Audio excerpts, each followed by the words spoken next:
નમસ્તે બાળ દોસ્તો, ડીકે એજ્યુકેશન ચેનલમાં આપનું સ્વાગત છે. આજે આપણે ધોરણ 6ની સ્વાધ્યાય પોથીમાં વિજ્ઞાન વિષયમાં પાઠ 2 વસ્તુઓના જૂથ બનાવવાનું સોલ્યુશન જોઈશું.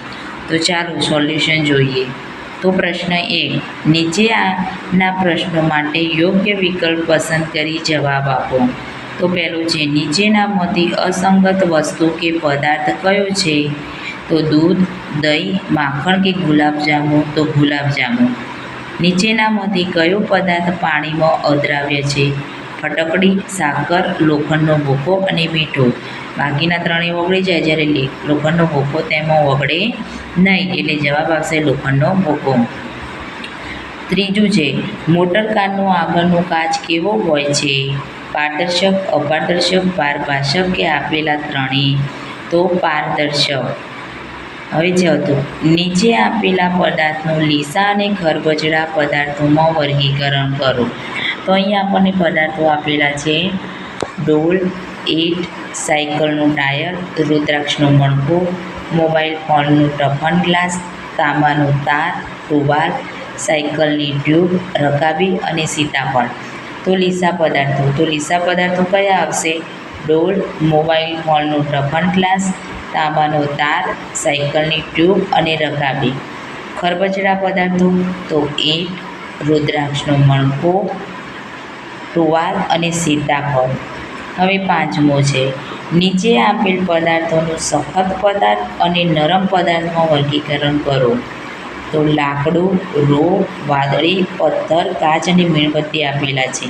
તો સખત પદાર્થો આવશે લાકડું, પથ્થર અને કાચ. નરમ પદાર્થ આવશે રૂ, વાદળી અને મીણબત્તી. પ્રશ્ન 2, નીચેના શબ્દોની સમજ સ્પષ્ટ કરો. દ્રાવ્ય, કેટલાક પદાર્થ પાણીમાં સંપૂર્ણ અદૃશ્ય થઈ જાય છે અથવા ઓગળી જાય છે, તો આવા પદાર્થો પાણીમાં દ્રાવ્ય કહેવાય છે. બીજો, અદ્રાવ્ય, કેટલાક પદાર્થ પાણીમાં મિક્સ થતા નથી અને ઘણા સમય સુધી પાણીમાં હલાવવાથી પણ અદૃશ્ય થતા નથી, તો આવા પદાર્થને અદ્રાવ્ય પદાર્થ કહેવાય છે. પારભાષક, જે પદાર્થોની આરપાર વસ્તુઓને જોઈ શકાય પરંતુ સ્પષ્ટ નથી જોઈ શકાતી, સ્પષ્ટ નહીં, તેમને પારભાષક પદાર્થ કહેવાય છે. પ્રશ્ન 3, નીચેના વિધાનો માટે વૈજ્ઞાનિક સમજૂતી આપો.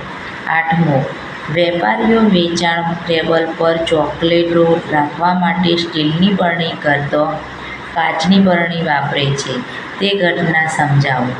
કારણ કે સ્ટીલની બરણી અપારદર્શક હોવાથી આરપાર જોઈ શકાય નહીં, તેથી વેપારીને બરણી ખોલીને વસ્તુ વેચવી પડે છે, વેચાણ કરવું પડે. જ્યારે કાચની બરણી પારદર્શક હોવાથી બરણી ખોલ્યા વગર જોઈ શકાય છે, તેથી તેનો સમયનો બચાવ થાય છે, માટે કાચની બરણી વાપરે છે.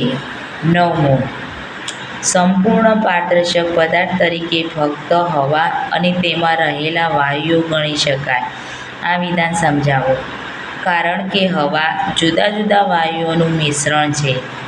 હવા પારદર્શક હોવાથી આપણે કોઈપણ વસ્તુને જોઈ શકીએ છીએ.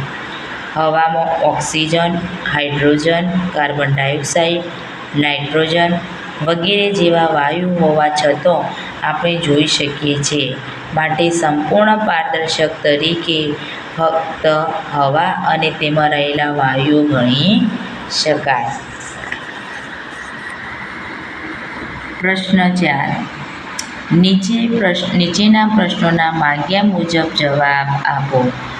તમારી આસપાસ જોવા મળતા કોઈપણ બે પદાર્થના નામ લખી તેના 4 ગુણધર્મો જણાવો.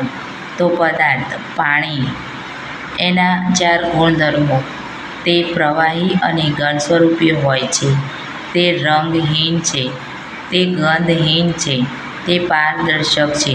બાળ મિત્રો, અહીંયા તમને ગમતા કોઈપણ બે પદાર્થો લઈ શકો છો.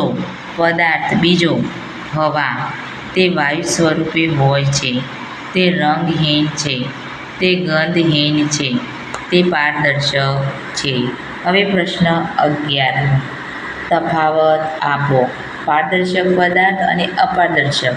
તો ખબર છે કે જેમાંથી પ્રકાશ આરપાર સરળતાથી પસાર થાય છે તેવા પદાર્થને પારદર્શક પદાર્થ કહે છે, અને જેમાંથી પ્રકાશ આરપાર સરળતાથી પસાર થતો નથી તેવા પદાર્થને અપારદર્શક પદાર્થ કહે છે. બીજું, ઉદાહરણ તરીકે કાચ અને પાણી, અને ઉદાહરણ તરીકે પૂંઠો અને દીવાલ. પ્રશ્ન 12. આપણને પદાર્થોને જૂથમાં વહેંચવાની આવશ્યકતા કેમ પડે છે? યોગ્ય ઉદાહરણ આપી સમજાવો. વસ્તુઓને જૂથ મુજબ ગોઠવવાથી આપણે જરૂરી વસ્તુઓને સહેલાઈથી શોધી શકીએ છીએ. દાખલા તરીકે, દુકાનદાર અલગ અલગ પ્રકારની વસ્તુઓને અલગ અલગ વિભાગો અથવા ગોળામાં મૂકે છે, જેથી કોઈ માંગે તો તરત જ તેને આપી શકે છે, એટલે કે સરળતાથી વસ્તુઓ મળી રહે છે. 13મો, પાણી, તેલ અને કેરોસીન ત્રણેયમાં ડૂબી જાય તેવા 5 પદાર્થોના ઉદાહરણ આપો. તો લોખંડનો ટુકડો, કાચ, ખીલી, પથ્થર, ઈંટ વગેરે. 14મો, ગરિમા બજારમાંથી ખાવાલાયક વસ્તુઓ ખરીદે છે. આ વસ્તુઓ પાણીમાં ઓગળે તેવી હોય તો તેણે બજારમાંથી કઈ કઈ વસ્તુઓ ખરીદી હોઈ શકે?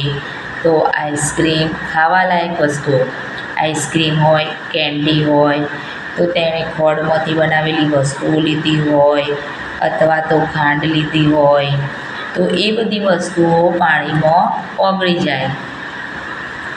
કોઈ પણ 2 પદાર્થો લઈ તેમના 4 સમાન ગુણધર્મો અને 4 ભિન્ન ગુણધર્મો લખો. તો મેં પદાર્થ અહીંયા એક પહેલો લીધો છે ખોળ, તો અને ચોકનો ભૂકો. બીજો પદાર્થ છે ચોકનો ભૂકો. તમે તમારી રીતે પણ આમાં લઈ શકો છો. તો સમાન ગુણધર્મો, બંનેમાં સમાનતા શું છે? તો બંનેનો રંગ સફેદ છે, એટલે કે બંને સફેદ રંગના છે. બંને ઘન સ્વરૂપમાં જોવા મળે છે. બંને પાણીમાં ડૂબે છે અને બંને અપારદર્શક છે. આ એ બંનેના સમાન ગુણધર્મો છે. અને હવે ભિન્ન ગુણધર્મો કયા છે? તો ખોળ પાણીમાં દ્રાવ્ય છે, જ્યારે ચોકનો ભૂકો પાણીમાં અદ્રાવ્ય છે. ખાંડને ખાવામાં ઉપયોગમાં લેવાય છે, જ્યારે ચોકને લખવામાં ઉપયોગમાં લેવાય છે. હવે 16મો પ્રશ્ન, કે તમારા ઘરમાં મળી આવતા પદાર્થો અથવા વસ્તુઓ પારદર્શક, અપારદર્શક અને પારભાષકમાં વર્ગીકરણ કરો. તો આપણા ઘરમાં કબાટનો કાચ, ચોખ્ખું પાણી, કાચની બરણી, ગાડીનો કાચ, આ બધું પારદર્શક છે. અપારદર્શકમાં બારણું, બારી, દીવાલ, પૂંઠો. અને પારભાષક ડોળું પાણી, દૂધિયો કાચ, તેલ, તેલિયો કાગળ વગેરે. હવે 17મો પ્રશ્ન, પાણીને શા માટે સાર્વત્રિક દ્રાવક કહે છે? પાણીમાં પદાર્થો ઓગળતા હોવાથી પાણીને સાર્વત્રિક દ્રાવક કહે છે.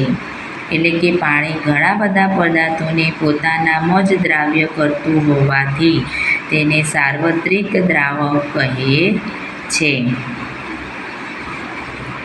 તમે કેવી રીતે કહી શકો કે ખોળ, મીઠું જેવા ઘન પદાર્થો પાણીમાં દ્રાવ્ય છે, જ્યારે લાકડાનો વહેર, રેતી જેવા ઘન પદાર્થો પાણીમાં અદ્રાવ્ય છે? તો જ્યારે ખાંડ, મીઠું જેવા ઘન પદાર્થો પાણીમાં નાખતા તે ઓગળી જાય, સંપૂર્ણપણે અદૃશ્ય થઈ જાય છે.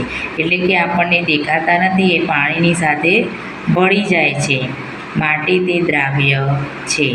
જ્યારે લાકડાનો વેર, રેતી જેવા ઘન પદાર્થો પાણીમાં ઓગળી જતા નથી, તે એવા ને એવા આપણને દેખાય છે પાણીની અંદર અલગ પડેલા, તો તેવા જતા નથી, માટે તે અદ્રાવ્ય છે.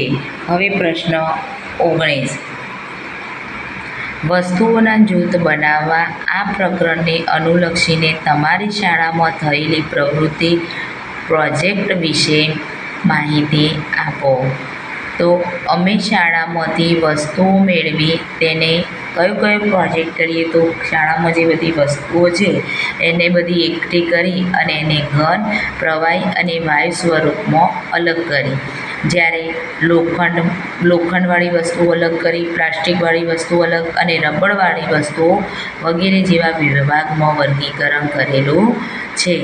બાળ દોસ્તો, જો તમને આ વિડીયો પસંદ આવ્યો હોય તો લાઈક અને સબસ્ક્રાઈબથી જરૂરથી કરજો, જેથી કરીને મારા પછીના વિડીયો તમે સૌથી પહેલાં જોઈ શકો.